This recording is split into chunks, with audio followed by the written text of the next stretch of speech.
All right, Ken, in part one, you give us some good advice there about what to look for those of us uninitiated in paddock watching. So how did you get your eye trained?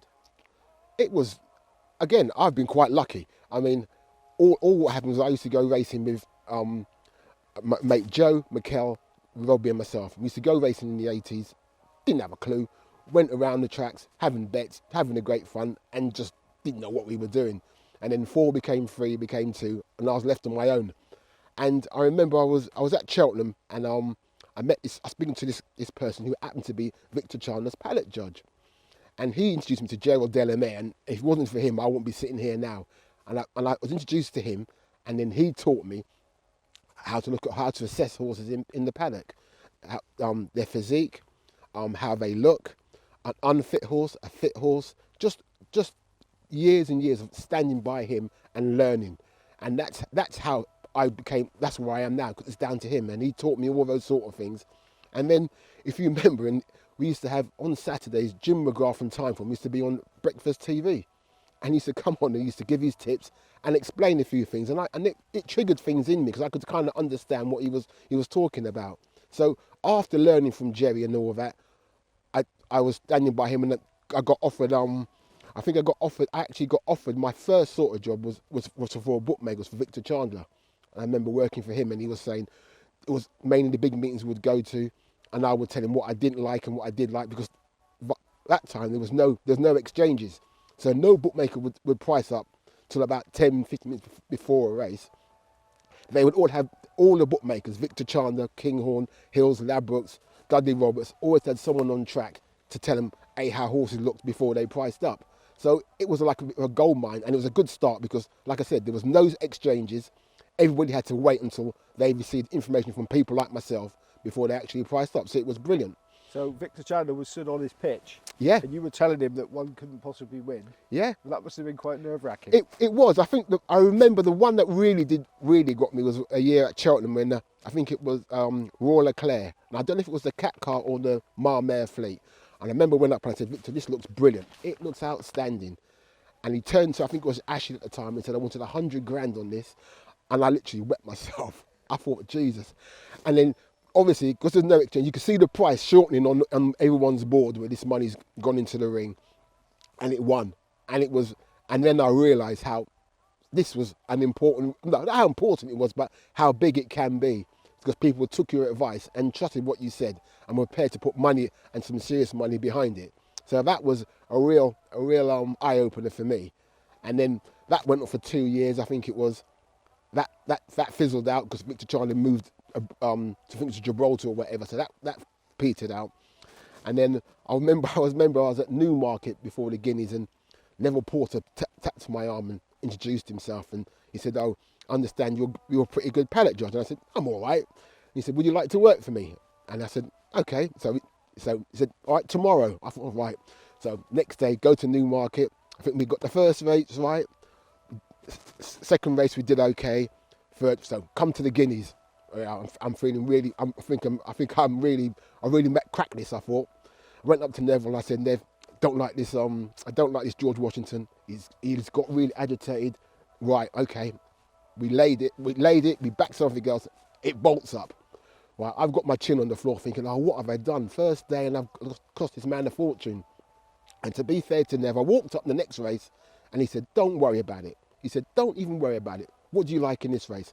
And from that day, I really respected him, because I really thought, you employ someone for the first day and they've lost you a fortune, you're going to think, well, this guy must be no good. But he entrusted it with me, and we worked for 3 years, and it was a real great fun. I mean, up and down the country, he would phone me. And one little story I remember telling is, I went to Musselburgh, and he owed me about 3 or 4 grand. And I thought, oh my God, he ain't going to pay me. So I get there, and he said, I owe you some money. So I do the work for Musselburgh. He goes, I've got some money for you. And he pulled out £100 notes, Scottish. And he goes, Nev, I don't want this. He goes, take it. And I didn't know what to do, because what do you do with £100 Scottish notes? So I had to go to the bank and put them in. So it was quite funny trying to put in £100 Scottish notes, because I've never seen it before in my life, and never again. So it was just a great lark working for him. And again, things just pitted out with him. I suppose I was going to ask you how you could actually be calm enough to make a reasoned opinion when you know that these sorts of money are going to, rest on what you've said. I mean, was Victor as reasonable when one got 1-1-1 as well? He wasn't. Yeah, he was all right, but I would say working for Nev was much better. I mean, the thing with Neville, win, lose or draw, he never changed. I mean, a great result for us, I remember, was when we went to Cheltenham, and it was 3 days that year, and Denman ran in the Sun Alliance hurdle, and I thought, this horse looks terrible. His coat was terrible. He hadn't come in his coat. He was patchy, and I thought, I think we can get this beat. So I went up to Nev and I said to Nev, I think we can get this beat. And he said, you sure? I said, I think so, Nev. I said, the only horse I like against it is a horse called Nicanor. He said, all right. And Nev being Nev, he said, leave it with me.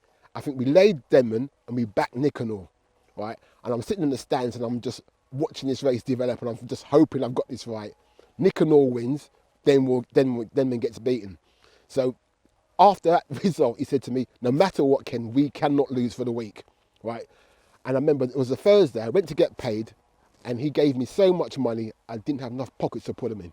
He said, that was a great call. I don't know how much you won, but all I knew, I had a coat, 2 coats on, and I could not put the money in it, the amount of money he gave me for that day. It was just one of those great results where you think, that was a really good day's work. And he was just that sort of person. If he won, you won. If you lost, you just got your wages. But he never complained, never moaned. And even today, we're still great friends when we see each other. Brilliant stuff. Now, you're talking about Denman and stuff there. So one of the questions I sort of thought of yesterday was, is it important to have seen a horse at peak fitness to be able to accurately judge how it is that day? So would you have need to seen Denman before it won the Gold Cup to know that it wasn't quite? Yeah, but that's the thing about going to smaller tracks and going, because it's not all about your Cheltenhams and your Aintries, because you've got to start somewhere. So you've got to go to your places like your Bangers, like your Newton Abbotts, like your Exeters. You see these horses when they're starting out as babies, as bumper horses in your jumpers, and you watch them develop. And like, I think that year I'd seen Denman run at, I think it was Wincanton when he had won. I'd seen him develop and seen how he was. And that day, just that day, he just didn't look himself. For one reason or another, I don't know. But that day, he didn't look himself, and lucky enough, we profited from it. So the thing is, it's seeing the horse for a length of time, like in jumpers, where you've got data of like notes of how they looked previously, how they performed. So you've got all that. Where in flat horses, like I said, you've only got a short window. So you've got to be a bit more precise, you've got to try and not guess, but try and be more accurate with your predictions, because you've only got 3 years to work with, and that's harder, because a 2-year-old, you see it as a 2-year-old, hopefully it develops as a 3-year-old. You might not see it again, or you see it as a 4-year-old. So you're a shorter window with flat horses, where in National Hunt you've got a longer time to get more data on them. Okay, so is a lot of it sixth sense, would you say? Oh, I wouldn't say, no, I said to someone, if I take you and I just give you the basics, you can do it. Because, and not saying your eyes, no one's got the same eyes, so everyone sees things differently. Doesn't seem you're right, I'm wrong. It's everybody sees things differently. We can all tell a fit horse, we can all tell a good looking horse, we can all tell a fat horse. We can all see that just by comparing it to ourselves. It's the same way you look at a human being, you look at a horse. But it's just those little things you need to be taught, really, how when a horse is overdone, when it's done too much. Because what you find, you go to all these big races and trainers say, I'll give it one more gallop, and that one gallop just puts it over the edge. It's just seeing those things and seeing the horse previously just helps you, gives you a little bit of an edge. Okay, big feet in heavy ground, true or false? I would say it's big. It's big. I would say it's true, because the thing is, you've got a small feet, a small hoof in heavy ground is not great. You've got to spread the load. So yeah, I would. That is definitely not a myth. I would say that's definitely true. This is the late great Ivor Perry taught me that back in the day. It was, so, talking about back in the day, do certain trainers, would they still intentionally send their horses to the races looking dog rough, but not clipped properly, not tell the girl not to try too hard with its turnout, to try and put people like you away if they're going for a touch? Does that sort of thing happen, or is it? It used to happen. Or what they don't do is don't take the rug off at all. literally it's on the track and they rip the rubber, so you don't get to see the horse at all. But I mean, the hardest person I found to judge a horse's condition was Willie Mullins. His horses could look terrible.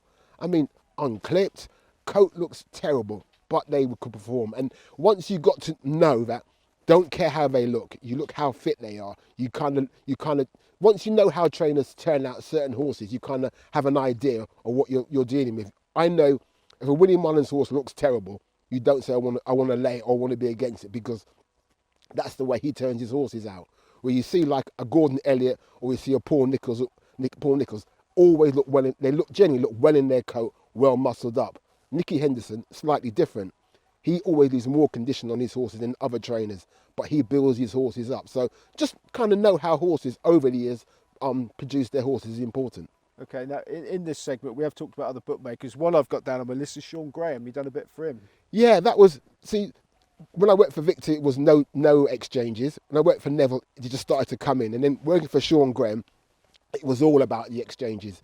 And people like me who say, look, so I'd come up and say to Sean, look, this horse looks really well. The machine tells you, no, it's not going to win. No matter how you think, if the majority say it's not going to win, the majority and they're always right. It does happen, it goes in your way. But you kind of learn how you looked at people. The other things influence what prices are made now, and it's a lot harder. Where, like they price up 24 hours before races. They didn't do that in Victor or in Neville's day. They weren't doing that. So it was a different dimension working for Sean Graham. It was great fun, and he was good to work for. But you could see how it changed from how it started when I started to working for Sean. But again, we laid some good bets. We had a few good results, but it was slightly different than what it was previously. Okay, now that's interesting. So we know that there's professional punters out there that by and large racing is straight. So you've seen one in the paddock, looks $1 million. The exchange says it can't win. Yeah. I'm assuming you take a lot of notice of that horse in the race, and that goes in your notebook for a very quick return. Oh yeah, you do. I mean, a horse I saw the other day of Godolphins should have won. It ran a really good race at Nottingham. It missed the break. It bumped. But the thing is, everybody's seen it. Everybody's seen it on TV. Where, as you know, years ago it wasn't on TV. So if we were there, we would see it, so we could take advantage of it. So it's harder now to take advantage of those sort of horses because everybody can see it. Everyone knows what's going on. So it just makes things a bit harder. But yeah, you can still see horses that finished down the field or was running a good race in a novice hurdle that fell, and you can think, right, next time I want to be with that horse. So yeah, you can still see horses that need the run, has run above his Paddock appearance. You thought, right, next time he runs, I want to be with it. So there are little chances, but it's not as big as it was years ago. Ken, you alluded a bit to my age there, you rascal. So talking about that, are the days of rubbing soap suds on a horse to make it look sweaty gone? Yeah, those days are definitely. I mean, those days were a funny thing because I didn't know what it was at the time when I was a kid, and I was thinking, oh, what's that? And he's like, they're trying to put you away. Just don't ignore that. So yeah, all those sort of things that trainers used to do. You kind of get through that now, and most times they turn up, they're fit, they're ready to go.